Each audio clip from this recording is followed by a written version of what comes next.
guys, it's Caleb. Welcoming you back with the 2025 Buick Enclave. Now this is the sport touring, but what we're going to be playing with today is how to use the auto park assist. Let's get into it. So we're going to go ahead and hop right in.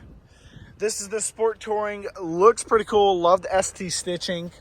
So to show you Super Cruise, this is Super Cruise right here. You're going to go ahead and buckle up the seat. I'm going to turn on my auto hold, which is only on the Enclave out of all GMC and Buick vehicles as of right now. But to go ahead and start with auto park assist, these are your exit spaces and it does this nice little opening, but we're going to go ahead and park it. We're going to pick right here. Going to go ahead and put it into drive.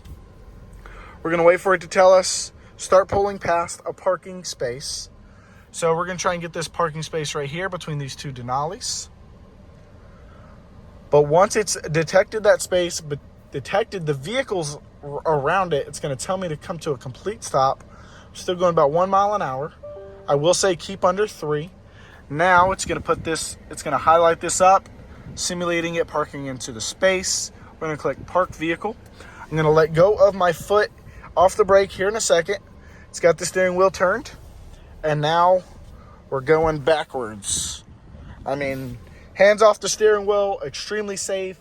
I haven't had any issues within any GM vehicle I've used it in.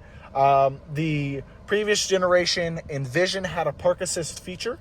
Not true Super Cruise, but it still did amazing terrain as well. And so far within Super Cruise, this is the new gen. I'm first experiencing it within today. But the Hummer, the Yukon, and the Sierras, I've never had an issue. It's never wrecked me into something. Super safe, and as long as all the cameras and parking sensors are working proper, no issues. It's going to take me to a complete stop and put me into park. Also love this flat bottom steering wheel on the sport touring. So parking complete. Now keep in mind it's in park right here, highlighted by the P. My foot's not on the brake or anything. Going to go ahead and click auto park assist. We're going to exit this space and we're going to do it to the right.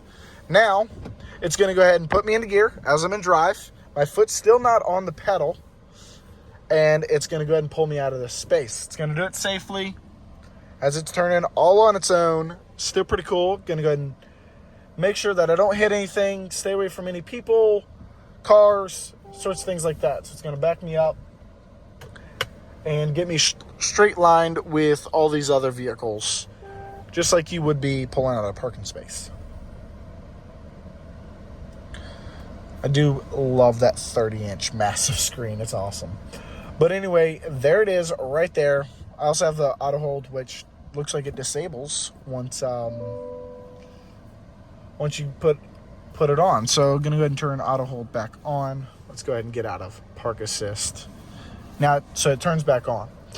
And then we move forward and you park. Still pretty cool. Once again, thank you for watching. I'll see y'all soon.